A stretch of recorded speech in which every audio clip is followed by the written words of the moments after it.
Assalamualaikum warahmatullahi wabarakatuh. Waalaikumsalam warahmatullahi wabarakatuh. Selamat datang di podcast Ramadan SMP Negeri 1 Karangreja. Alhamdulillah senang sekali kita bisa bertemu dalam kesempatan yang penuh berkah ini. Podcast kali ini mengangkat tema yang sangat viral untuk kita semua, yaitu bijak bermedia sosial saat puasa. Bersama saya Laila yang akan memandu diskusi ini. Kita akan membahas bagaimana menggunakan media sosial dengan baik, terutama di bulan puasa.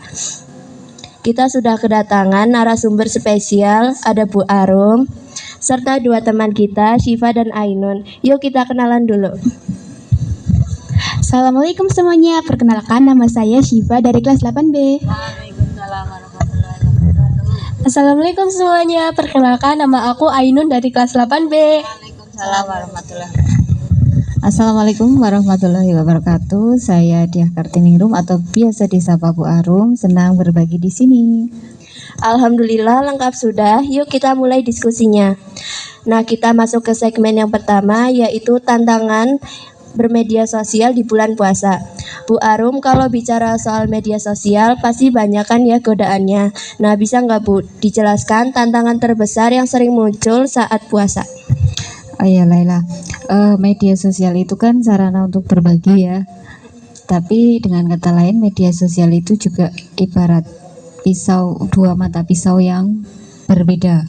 Jadi satu sisi itu yang positif, satu sisi yang negatif. Untuk yang positifnya, kita bisa gunakan media sosial itu untuk berbagi hal-hal yang positif, menambah ilmu, mempererat tali silaturahmi.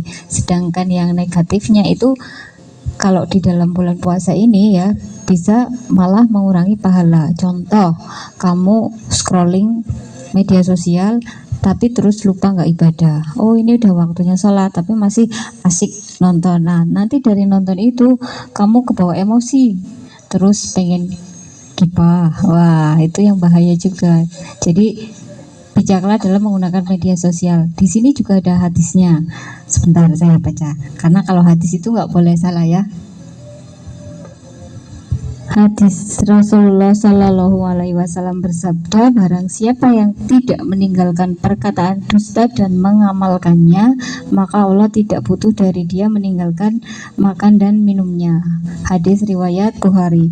Hadis ini mengingatkan bahwa puasa itu tidak hanya menahan lapar dan dahaga atau haus, tapi kita juga harus menahan lisan, perkataan dan perbuatan. Lisan itu munculnya kan dari mulut, tapi lisan juga bisa muncul dari tangan, dimana namanya yaitu tulisan. Karena kadang kan yang kita ucapkan di mulut terus kita tulis itu sama, jadi kita harus menahan itu.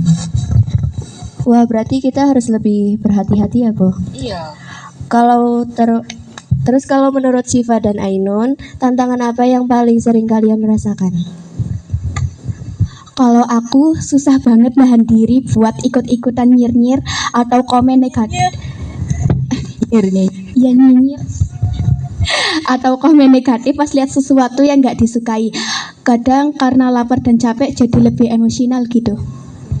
Aku juga sama sih, kalau kadang ya suka itu tergoda kalau lihat konten-konten yang negatif gitu. Terus waktu untuk beribadah juga berkurang. Nah, terus gimana sih caranya biar kita bisa lebih bijak dalam bermedsos? Bu Arum ada tipsnya? Kalau ada tipsnya itu ya apa dulu yang kita mau share di medsos, apa dulu yang mau kita buat di medsos ya.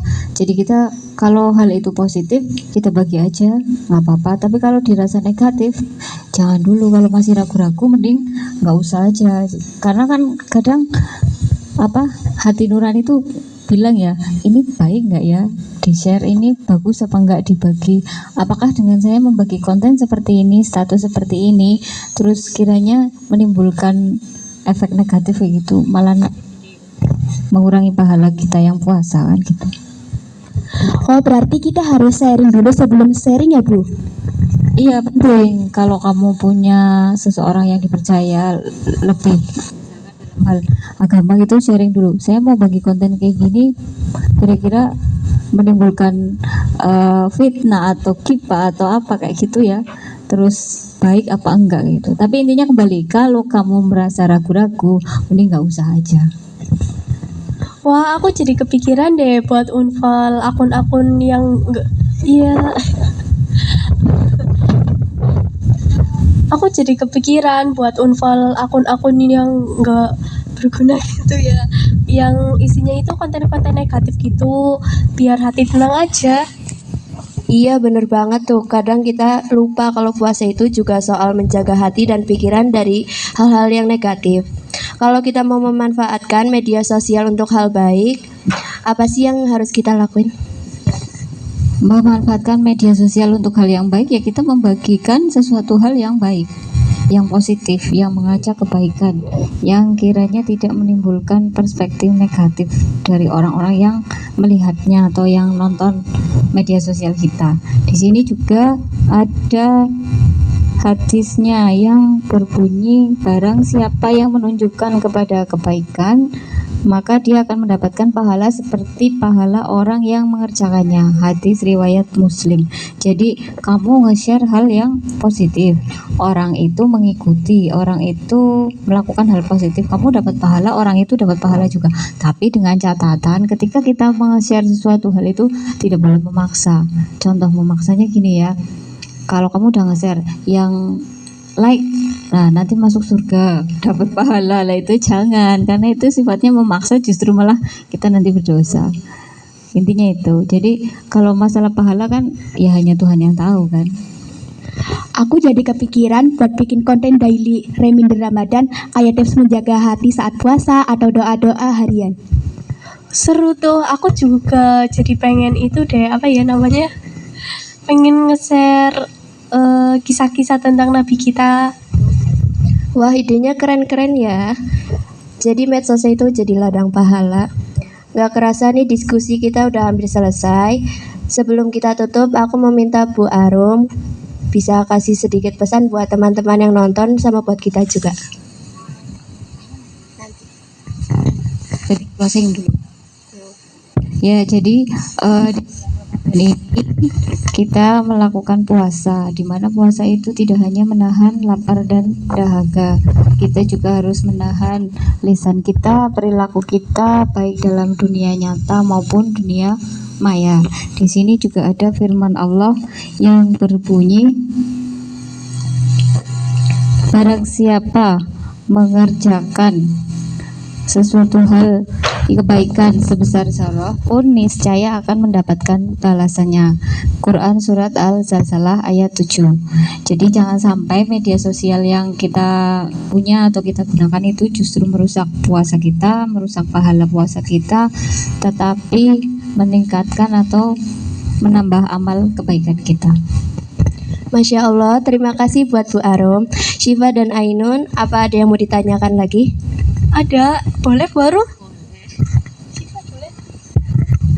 Pertanyaan saya adalah, bagaimana Bu Arum mengatur waktu untuk bermain media sosial agar tidak mengganggu aktivitas saat bulan puasa? Ya, untuk mengatur waktu saya menggunakan media sosial, ya saya harus membagi kapan saya harus beribadah, kapan saya harus menyelesaikan kewajiban-kewajiban saya itu. Jadi baru kita bermain media sosial, tapi juga harus bijak ya, tidak hanya scrolling atau apa gitu. Yang penting-penting aja, yang baik-baik aja. Kalau pertanyaan dari saya, kan katanya ibadah itu tidak boleh diumbar-umbar. Gimana tanggapan kalau Bu Arum melihat orang posting foto pakai mukena? Kan kalau kayak gitu jadi ibadahnya ria gitu. Oh, kalau dari orangnya kita kan nggak tahu ya, orang itu posting pakai mukena itu tujuannya apa. Belum tentu itu disebut ria. Bisa saja dia lagi iklan mukena itu mau dijual atau buat sarana promosi ya. Jadi kalau dari orangnya mungkin kembali ria atau tidaknya kan kembali ke orangnya yang nge-share atau yang nge-post. Tapi kalau kitanya ya kita positive thinking aja, mungkin itu lagi nge-share mau buat jualan atau promosi gitu. Itu sih, itu kalau dari saya ya. Terima kasih Bu Arum, Syifa dan Sama-sama. Ainun atas diskusinya yang sangat inspiratif. Semoga kita semua bisa lebih bijak dalam bermedia sosial. Terima kasih juga buat teman-teman yang sudah menyimak podcast Ramadan SMP Negeri 1 Karangreja. Sampai jumpa di episode berikutnya. Wassalamualaikum warahmatullahi wabarakatuh. Waalaikumsalam warahmatullahi Warahmatullahi wabarakatuh. Selamat berpuasa.